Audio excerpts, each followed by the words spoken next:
loon ci yoo xam ne du loolu mooy opposition donc à cette jeunesse là nañu bàyyi nañu génn ci ñoo xam ne ils ont une carrière de 20 ans en politique foog ne politique nag.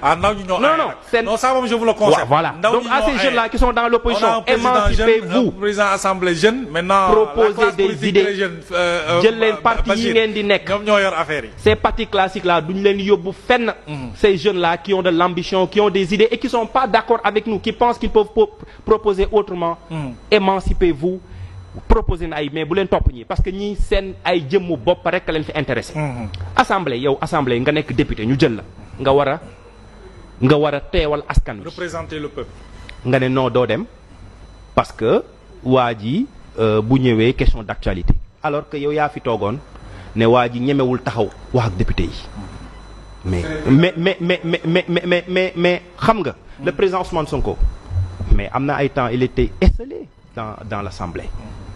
mais malgré tout il avait son courage ñëw di wax parce que moom askan wi moo ko intéressé parce que il avait aussi le courage ses idées parce que li mu doon wax tegu na mais ñii cette opposition là booy xool ñu ci bëri les députés ils ont été députés pour am immunité parlementaire ils ne font pas le poids il faudrait ñu xam que définitivement Pastef a enterré une certaine manière de faire la politique xam nga mooy ban politique boo xam ne da nga am sa agenda personnel yow da ngay def politique parce que da nga ci bëgg am dara kooku jeex na Sénégal.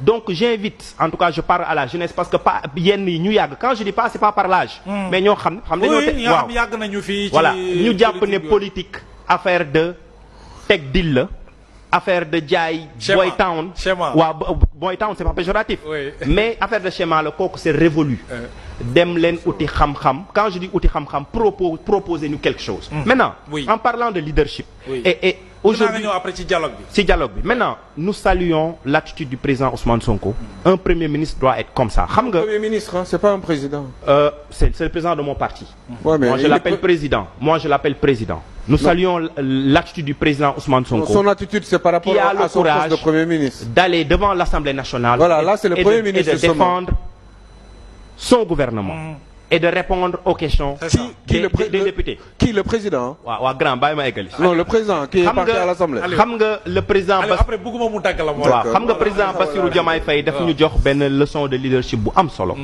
qui montre nous le rapport que nous avons avec le pouvoir.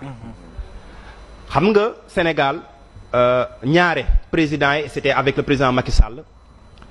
dañ doon wan ne que c'était des super hommes que ils étaient les seuls ñeneen ñëpp dañoo war a nekk di leen dunguru.